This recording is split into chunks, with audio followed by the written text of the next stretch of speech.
Es momento de entrar a la entrevista de hoy. Le agradezco mucho al maestro Salomón Chertorivsky, exsecretario de Salud, diputado federal electo de Movimiento Ciudadano, que nos acompaña hoy. Salomón, bienvenido, ¿cómo está? Hola Magda, pues siempre con el gusto de saludarte a ti y a tu auditorio, esperando que haya salud. Esperando que haya salud, y me parece que ese es un deseo generalizado. Usted tiene toda la experiencia en los temas de salud pública y me parece que aquí es importante el poder hacer un análisis y una reflexión sobre la situación actual de las vacunas en México. Hemos reportado a lo largo de este espacio la situación de la carencia de vacunas que se tiene en distintas entidades sobre vacunas del cuadro básico. Ya ni siquiera hablamos de las de COVID-19. En efecto, Magda, estamos viviendo un serio problema que nace, yo te diría, hay tres fuentes que están atacando hoy a nuestro sistema de salud. La primera es la desaparición del Seguro Popular sin algo que lo sustituyera. Y en ese sentido, pues acabamos de ver las cifras las semanas pasadas de la Encuesta Nacional de Ingreso y Gasto a los Hogares de INEGI y las mediciones de pobreza de Coneval, y pudimos cerciorar que de 2018 a 2020, la carencia que más incrementó fue la de acceso a servicios de salud. Y en ese sentido, no hay duda, es por la desaparición del Seguro Popular. Segundo, Magda, se decidió transformar, yo diría destruir, el sistema de compras de medicamentos e insumos médicos. Y en ese sentido, llevamos casi 2 años con los peores niveles de abasto del sector salud que hemos tenido en décadas. No se ha logrado tener un mecanismo que permita el abasto eficiente. Y entre esos insumos médicos y medicamentos están, por supuesto, las vacunas. Algunas de ellas que ya tienen problema de producción en el mundo, pero en efecto se ha combinado y ha generado una escasez en todo el mercado mexicano. Y tercero, te diría, Magda, tenemos un verdadero problema porque con la pandemia se rezagaron muchos otros temas de salud, entre ellos el tema de vacunación. Entonces, en algunos casos porque no hay el abasto suficiente, en otros porque los padres, las madres de recién nacidos, por miedo al COVID, no han querido llevar a sus hijos, a sus hijas a los hospitales para recibir sus vacunas, o bien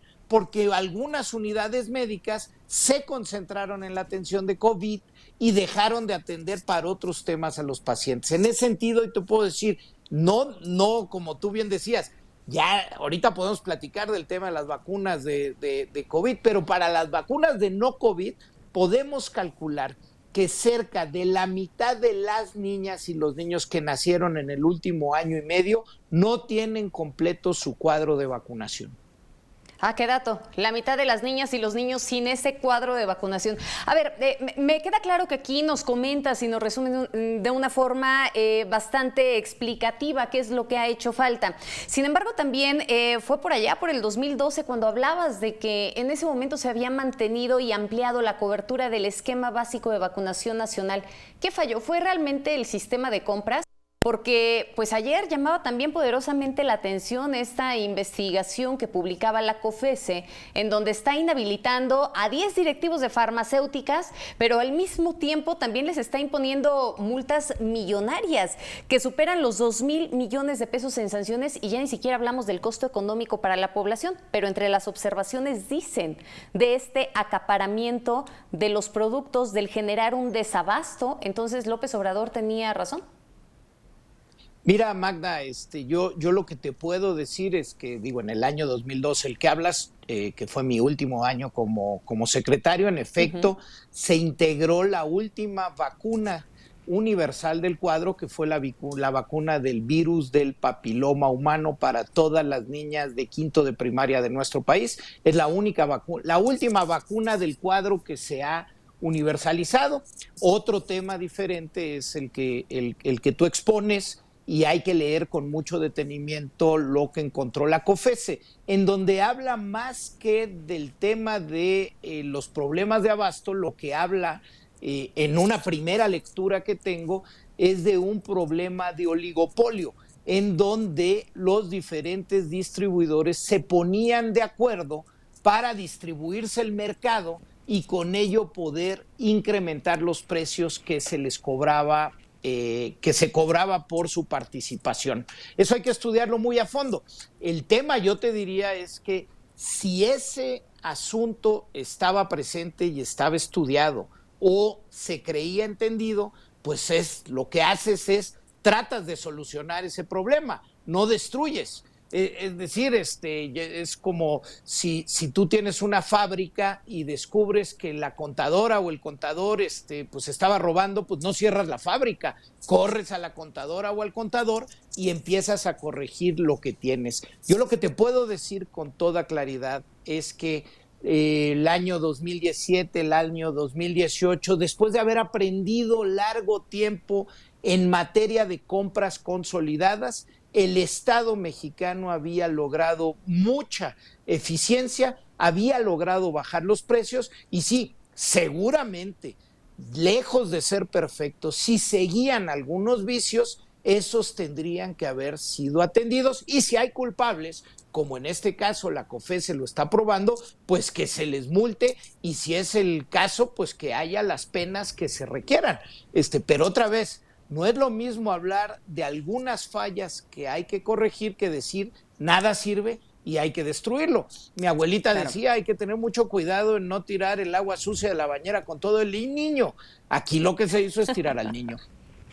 Que justamente dentro de estas observaciones que publicaba COFECE, inclusive ahí a través de la cuenta de Twitter, decía que en el 2021 se había generado la distribución de medicamentos a minoristas y ahí hablaban de restringir el abasto y para fijar, manipular e incrementar el precio de los medicamentos. Les valió una multa de más de 900 millones de pesos. ¿En qué va a acabar todo esto, Salomón? ¿Qué es lo que va a pasar a futuro entre el desabasto de vacunas que hoy tenemos, de medicamentos para los niños con cáncer y algunas otras claves y finalmente también el reto que se tiene frente al COVID-19 y la vacunación? Pues mira, tu resumen es correcto.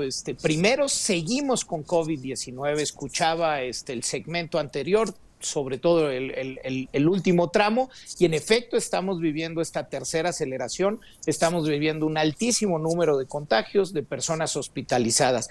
Quiere decir, el COVID en nuestro país, en el mundo, no ha terminado y nuestro gobierno ha mantenido esta mala gestión sobre lo que hay que hacer, las directrices que debemos de tener. Segundo, hay rezagos que ha dejado la pandemia. Ya hablábamos del tema de las vacunas, pero podemos hablar de más de 600,000 cirugías no realizadas. Podemos hablar del incremento que ha habido en el último año y medio de mortalidad materna, del problema gigantesco que tenemos con un incremento de 70% en los fallecimientos de cáncer infantil, es decir, hay muchos rezagos. Segundo, necesitamos solucionar el problema de abasto de medicamentos e insumos y para ello tendría que haber la capacidad del gobierno para reconocer que las medidas que ha tomado no han sido adecuadas y necesitamos tener una discusión seria de cómo lo corregimos. Y tercero, le tomamos la palabra al presidente. Todos queremos un sistema de salud como el de Dinamarca. Vayámoslo construyendo. Lo que tenemos hoy, lo que se destruyó y lo que se trató de inventar claramente no es Dinamarca. Vayámoslo construyendo y en la siguiente legislatura, en Movimiento Ciudadano, estamos absolutamente abiertos para trabajar con este gobierno para construir el sistema de salud que merecen las mexicanas y los mexicanos. Pues ojalá que realmente se pueda construir ese sistema, porque ahora en medio de esta pandemia, en medio de la pandemia, vaya que el reto es mayúsculo y si consideramos incluso los estándares a nivel internacional, pues vemos que estamos muy mal calificados, el gasto de bolsillo también por parte de los mexicanos para la atención de salud y ese dato que mencionabas del Coneval, ¿no? 12% de la población que se quedó sin servicios de salud. En efecto, los números no mienten, incrementó a 40% el gasto de las familias en materia de salud. Esto ya se había logrado en las últimas décadas reducir de manera importante. Insisto, el Seguro Popular no era perfecto, pero brindaba cobertura a más de 53 millones de mexicanos. Hoy, en los últimos 2 años, 16 millones de ellos dicen no tener acceso a servicios de salud. Necesitamos replantear. Y bueno, mientras, Magda, seguirnos cuidando, ¿eh? El virus sigue ahí, hay que usar cubrebocas, hay que cuidarnos nosotros para cuidar a los nuestros también. Salomón, muchísimas gracias por estos minutos. El agradecido soy yo, que estén muy bien todos, que haya mucha salud. Excelente tarde, igualmente es momento.